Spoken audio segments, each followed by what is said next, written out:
People mentioned here that Saudi Arabia is no longer controlling or acting in its traditional role as the manager or influencer of oil prices. So I'll present an hypothetical theory, or maybe it's the reality, which maybe we'll discuss a little bit, that they actually have no choice, and actually it's not that they elected it necessarily out of choice, it's actually they can't control it anymore. And I think this is very important in the fact that we sort of think they try to bankrupt. The common sense is that they're trying to bankrupt the U.S. shale industry. I think they have no control whatsoever. People mentioned already that Saudi Arabia is dependent on oil. Saudi Arabia's largest customer is Saudi Arabia. They are now the sixth largest, oil consumer in the world with 28 million people, and the number of people are growing. And in the summer, they are the fourth largest oil consumer in the world, okay? And that's what, when you say they're not gonna change, that's what it means. If they're not gonna change and switch away from oil, they're gonna be running out of their own, they're gonna be the only consumer of their own oil. The second reason is that the regular consumer is no longer European, shall we say, Western countries with certain behavioral morals. Their largest consumer, second largest consumer is China. And the Chinese have a way of explaining that is different than the Western world. They will not accept, shall we say, a cut in production from Saudi Arabia in a way, let's say, that where the Western world will accept. They will not. And they know how to explain. And that's when, if you notice, I think a year ago, the President Xi visited both Iran and Saudi Arabia, explained to them that their contracts cannot be cut down. The third one is that 15 years ago, Saudi Arabia realized that they don't want just to export oil, they want to actually make money on the oil as well. So they built a lot of refining capacity or invested in refining capacity worldwide, and the third largest consumer of Saudi Arabia oil is Saudi Arabia refineries, or where they have high investment. So again, cutting that supply there will cut even more to themselves. So the reality is there's very little left after that in the free market that Saudi Arabia can cut, and if they cut it, Nigeria will take it up in 5 seconds, okay? Because they are the ones who lost market share here, not Saudi Arabia, on their contracts. So in reality, Saudi Arabia cannot cut production. The question is, can they increase production? They haven't increased much. And what we also know is in order to increase it, they're using what's called water pressure technique.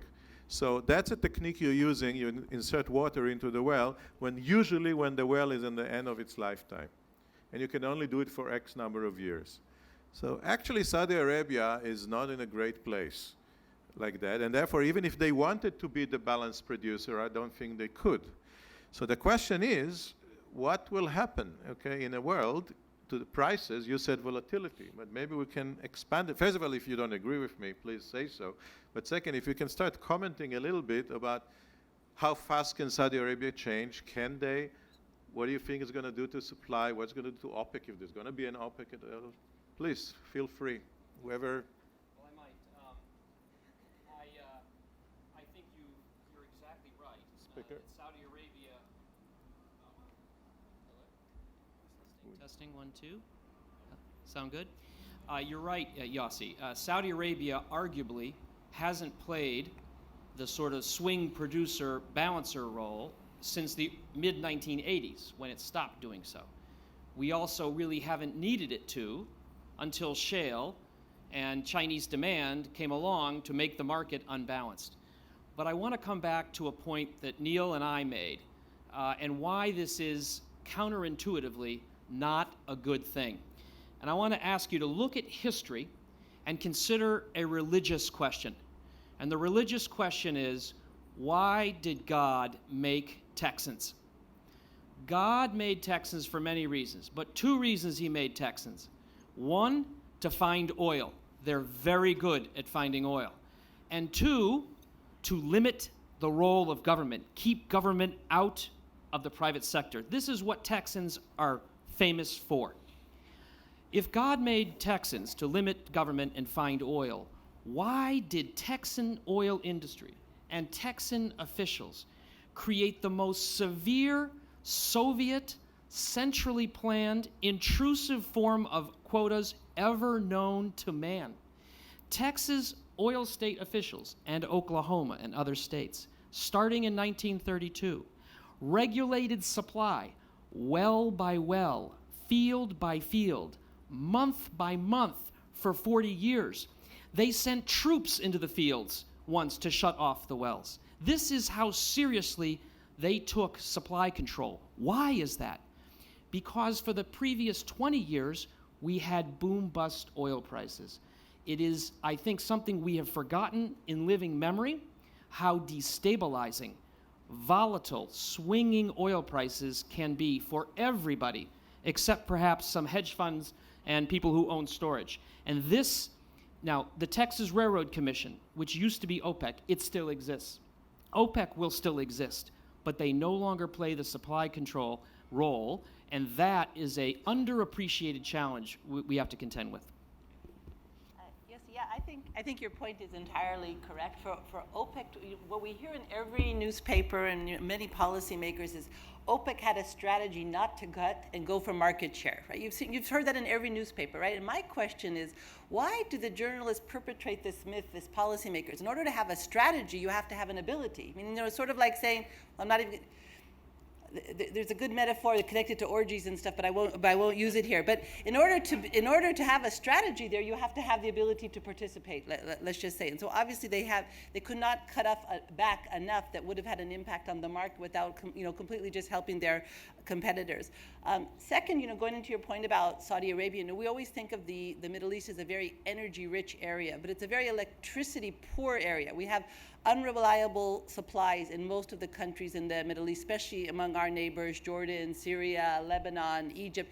If you don't have stable electricity, you can't even talk about even agriculture. If you don't have water pumps that can be, receive water on a regular basis, you can't talk about any prosperity or stability in the Middle East without stable electricity supplies.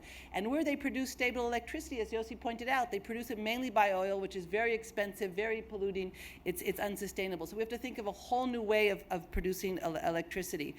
On the question of, can Saudi Arabia diversify? Well, yes, they can cut down their oil consumption. That would be easy to do, especially by just developing their natural gas and putting most of their desalination electricity on natural gas. But no oil, it's a myth. Oil producers don't manage, major oil producers don't manage to diversify. Oil producers are not companies nor countries are not going to go from producing oil and gas into renewable. There's no comparative advantage of a guy that drills oil into suddenly knowing how to do something in the laboratory that's going to be a game changer. So the chances really of diversification are very small. And even in the question of energy security, well, again, we like the fact that market force, it's almost an ideology to us. We love the fact that, that market forces are taking over the trade of energy. And it does have some good implications, especially in oil, of pulling a lot of the politics out of it. In terms of security of supply, let alone security of price, and especially when we talk about gas, the market does not always deliver does not improve security of supply. We have to think of energy security like we think of national security. You just can't privatize it and send it to the market. You need proper policies in place. Neil, you want to comment? Just to add, I guess, Saudi has four problems when it comes to whether they can swing the market. The first problem is China. Although the demand has shifted, structurally shifted to East Asia, China's slowing. So demand is not increasing as fast as what they need to rebalance the market in a sustainable way. Two is that there are probably 2 million barrels of production sitting on the sidelines today because of wildfires in Canada or the Delta, the Avengers in the Niger Delta. There's, usually we think of geopolitical shocks taking oil off the market. At the moment, we're probably looking at geopolitical shocks actually bringing oil onto the market, whether it's Nigeria or Libya or in smaller areas elsewhere. So Saudi cuts, well, it very well may disappear, whatever impact they have. Third is Iran. We could talk some more about Iran. But if Saudi cuts, they're giving market share to Iran. This is probably not what they're their first priority is. And 4, they have a problem with the U.S. And specifically, the problem with the U.S. is that although Saudi, the government can instruct Aramco to cut back on production, neither Barack Obama nor Donald Trump nor Hillary Clinton can tell Bob's Texans or North Dakotans or anyone else to do so. And so as soon as there's a price recovery, U.S. shale is back. And unfortunately for Saudi, the drop in global prices has made U.S. shale much more efficient. So its price point has come down. There's a question that is also very interesting because I think we heard a little bit in the previous session, all kinds of forecasts about how much natural gas we're going to have in the Mediterranean, which I don't know. There's another big field in the Israeli water, at least according to geological surveys I know, but I guess they found new ones. But the issue is also what's happening to natural gas worldwide as a market. I think it's a very big change in terms of a lot of factors, and I think the biggest factor is a complete disconnect in price. It used to be until 10 years ago that the price of oil and gas per BTU followed each other. Now there's a complete disconnect, and I think even when oil was at 30, the price of natural gas in the United States was a third or a sixth or even zero. Okay, almost in some places in an energy basis compared to oil. The big changes on that is that is probably going to stay forever because the world is awash in natural gas. For every barrel of fracking that we get out of the ground, we actually get more gas and natural gas liquid than gas. So there's a constant pressure on gas. All the Eastern Mediterranean is gas, it's not oil. Russia is gas. A lot of other places in Central Asia. There's a whole shift of gas going to Asia as well, not to Europe. So we're looking at the worldwide oversupply of gas that's going to keep prices going lower and lower. And the question is, right now, what does it do to oil? I mean, those are not interchangeable markets so far. They've been very little. In Saudi Arabia, you can replace they're the largest oil consumer for electricity in the world. You can replace it with natural gas. But most of the world doesn't use oil for natural gas. So what's going to happen? Natural gas is a big energy source that Israel is supposedly looking. There were all kinds of people say, I don't know what the price will be. It will rise again to 15 and everything like that. I'm talking about the chief of staff of the Ministry of Energy. I mean, what's your outlook on gas prices over the next 10, 20, 30 years and their separation from oil? Well, you have to look to Bob to predict prices. It's a fool's errand, so I'm glad we have. No, nobody can. No, the worst thing you can do is forecast prices, but then you have to remember that of the 80 people that forecasted the direction of oil in 2014, 2 were right. So you'll be in good company. No, exactly. Clearly, there's going to be an oversupply of LNG on the market. In rare cases, might there be an oversupply of piped gas? That rare case, the biggest one being Russia, because they're sitting on a lot of production that they can turn up very easily. But the glut in the LNG market, I think, is going to take at least 2 to 3 years to really play out. But even then, you have a number of, you have low-price gas, and you have a number of facilities waiting in the wings in the U.S., more in Australia, in Western Canada, ready to come in. So I wouldn't agree that we're going to see, forever low-priced gas. Like Brenda saying that the best cure for low oil prices is low oil prices. You're going to see the same effect in gas, but the difference is that the market is, it's not even in infancy. It's basically still a fetus, right? Because it used to just be pipe from point A to point B and burn it, which is essentially what Israel is doing now. But that's not the future. In the U.S. alone, we have gas that's less than $2. I don't know what it was yesterday, but it's been hovering around there. So what's happening? Well, we're building like heck to export it to Mexico. We're building LNG exports. We're building chemical We're building chemical plant, other heavy industry. We are slowly going to transportation. It's quite complicated in the U.S. because of the distance.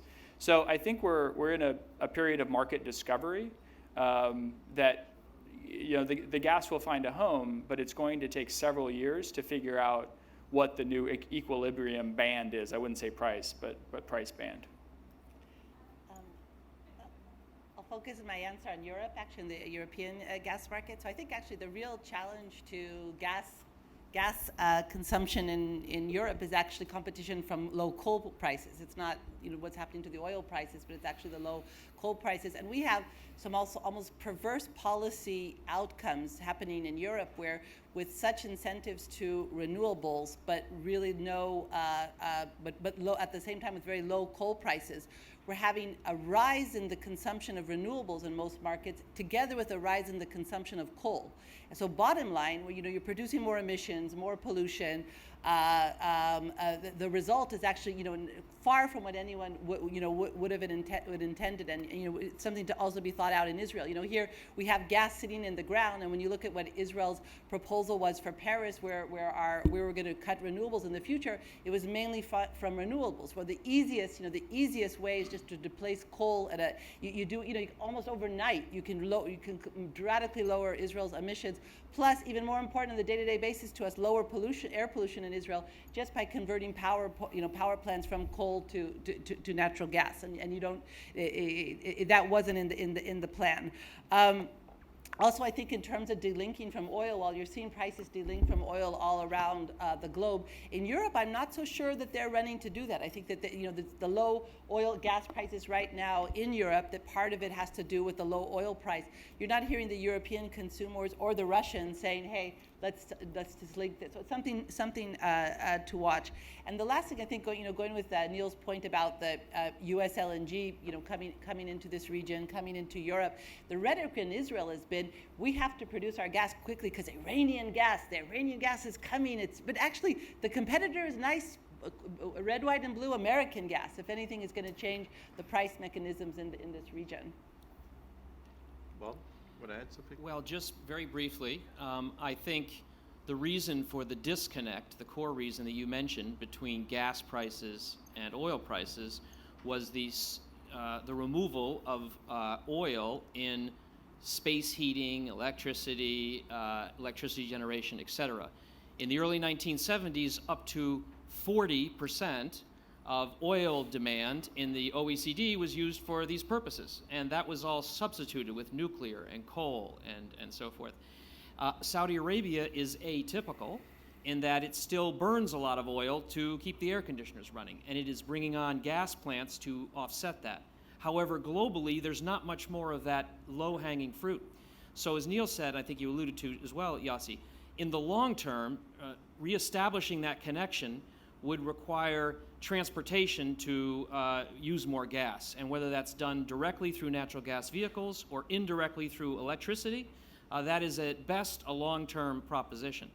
Secondly, with regard to at least delinking or accelerating the delinking of natural gas prices from oil prices, which is much firmer in Asia than it is in Europe, we need to keep developing spot-traded gas. I mean, the reason that it's like was said earlier, we build an expensive pipeline. Gas, unlike oil, is very expensive to transport. And so you have long-term fixed contracts with long-term prices, and they're inflexible. But as we start to see more LNG regasification terminals and liquefaction terminals get built, we hope to see what my colleague Leslie Palti-Gutzman, our gas analyst, calls the democratization of gas, where we see more spot-traded gas, more LNG cargoes, more spot prices. That will begin to erode and chip into the oil link prices, which, as Brenda mentioned, are still quite firm. I want to add, part of the problem of the gas in the transportation sector, which you mentioned, is either through electricity or through CNG, which again is difficult to transport. I actually think that the key ingredient is actually turning gas to liquids. And two liquids we know we're already using in fuel. One is ethanol and one is methanol. And by the way, Israel just passed an M15 standard. which means gasoline will be mixed by up to 15% methanol.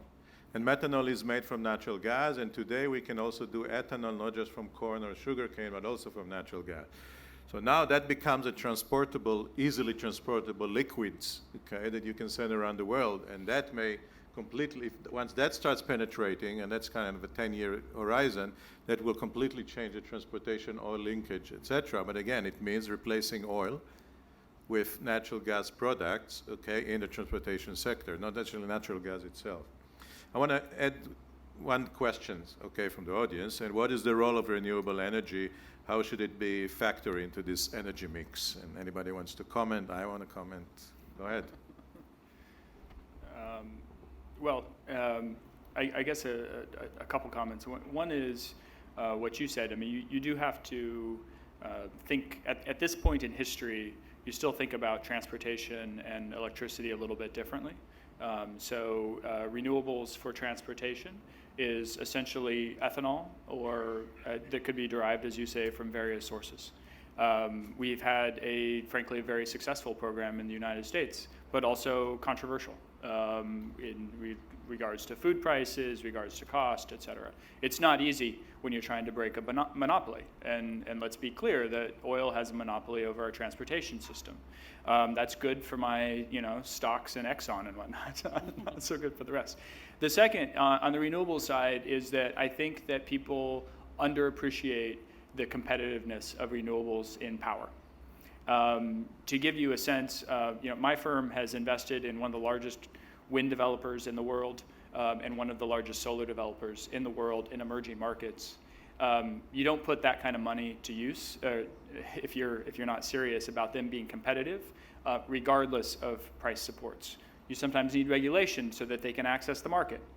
But I think that we're in a period now where we can move beyond subsidy. I think with a fuel mix, it's never one size fits all. It depends on the specific conditions and assets in a certain place and the specific demands of the market.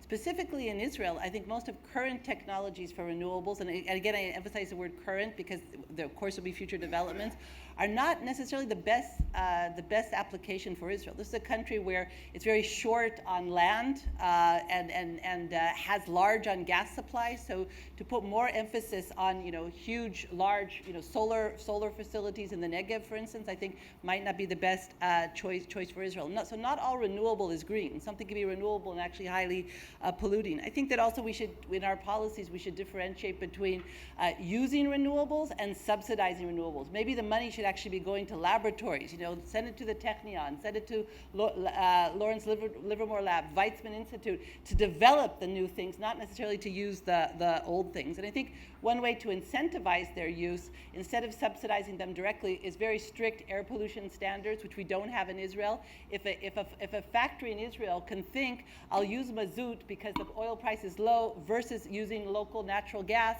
then the policy, the air pollution standards in Israel are not in place, are not in a good place. Very briefly, to pick up on what Brenda said, renewables, even in electricity, but certainly in transportation, face overwhelming obstacles and challenges for them to overtake oil and fossil fuels, at least in the next couple decades.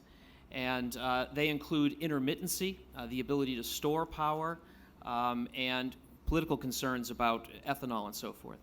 And this is what I meant earlier about Israel's unique ability to contribute to a solution. What we need, as Brenda said, are basic research and breakthroughs. Batteries that can hold a lot of energy and discharge a lot of energy are absolutely crucial if we're able to just deploy more wind and solar in the grid and to get consumers to trade in their diesel or gasoline car for a battery car. Basic research, material science, we need to find a way to shift resources away from perhaps uneconomic but mature technologies and activities and onto big scientific breakthroughs which can make those charts that I showed you obsolete. That's a challenge I think Israel certainly can step up to. Before I conclude this session, I just want to kind of a word of caution. People kind of say, oh, we want to be somewhere, and they say, okay, we are here and we're here, and the way to get there is to draw a line. the amount of infrastructure investment in oil and transportation and other is so huge. Okay, think about it, 94, 95 million barrels a day. Okay, just think about that number.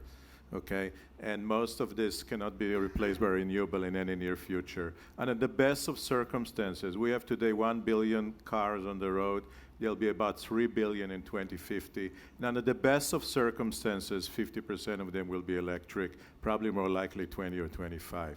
So we're looking at all kinds of problem of size and growth and et cetera, that even if we double renewables every year, we're not even catching up. I would like to thank the audience, thank my fellow participants, and thank you everybody for coming.